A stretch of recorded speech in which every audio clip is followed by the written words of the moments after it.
I'd like to teach you how to purl. Purling sometimes gets called the opposite of knitting. It's not quite the opposite, but it's a little bit different. So with learning how to do the knit stitch and the purl stitch, you can do many, many things in knitting, and that's the base of everything else. Okay, so I'm just casting on a few stitches to show you. This is called the long tail cast on.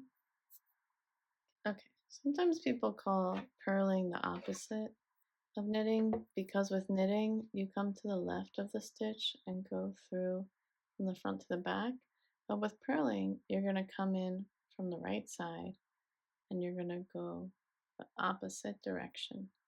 And you always have to make sure that your yarn starts in the front, not in the back like we usually do with knitting. So you're going to pull the yarn towards you.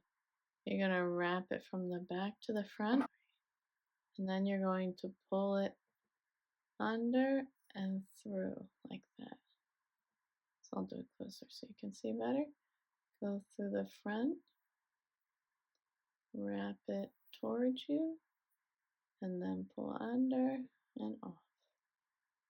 Okay, so it's like maybe catching a sheep that's on this side of the fence instead of the other side of the fence.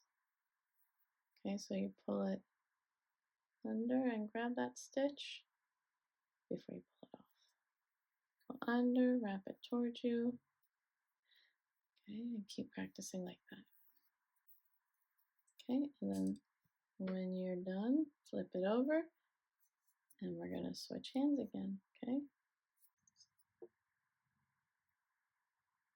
Okay, my yarn, bring it to the front.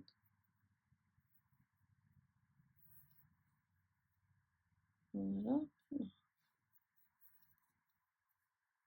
Notice that my fingertips are always up at the ends of the needle. Sometimes if your fingers aren't controlling the stitches, that's when you can lose them or drop them.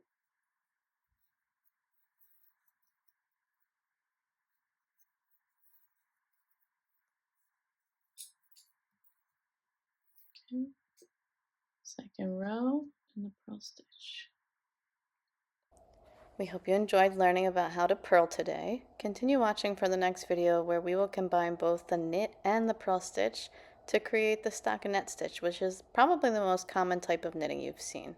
Thanks for watching. Check out our channel for more.